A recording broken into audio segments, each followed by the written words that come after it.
In the month of July, we had a fairly flat month. The S&P 500 up only about 0.1%. Dow Jones flat as well. Nasdaq down and the Russell 2000 down. I think the biggest takeaway this month is more about the year as a whole. So there's been move away from the Mag 7. This makes this point very clear. For the last 3 years, the Mag 7 has driven the vast amount of the S&P 500 performance. Look at this graph. Okay, when you see the S&P 500's performance, you have to realize the outperformance of the Mag 7 and the weight, which means how much of the S&P 500 those 7 companies impact, has a massive effect on the overall S&P 500 return. So this year, where it's flipped, the Mag 7 is only, across those 7 holdings, only about 4%, and the S&P 500 is up 9 to 10%. Actually, a really great broadening. Okay, and a lot of that you see in small caps. So there's been a cycle into small caps. So here's the takeaway. The last 3 years, massive drop up from the Mag 7. This year, it's dragging down slightly. But here's the thing. These are not companies that we want to get out of. These are companies that I truly believe, and our firm truly believes, that will continue to win.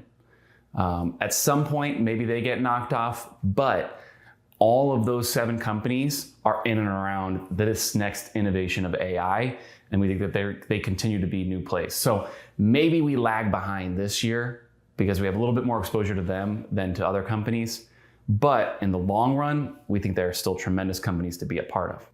Now, as we look forward, there's actually more talks, Fed rate-wise, of interest rates going up as opposed to either being flat or down. I think right around now, it's about 53% that rates may go up, and that is causing some volatility in the overall market. So that is one thing that we're keeping in mind for September. Of course, are looking at the Iran war, which now lives have been lost, and we just can't even begin to think that tensions are close to being done or that peace is close to be done, because we've been told that we've been close so many times. If that escalates, it will have a significant impact on the market as a whole, but the market's telling us that it's not too worried about the Iran war escalating.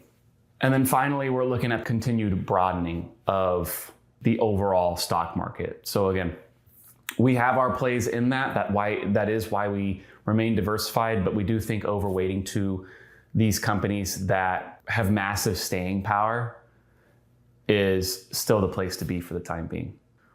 One odd thing that happened in July is that a hedge fund called Situational Awareness was what's called margin called.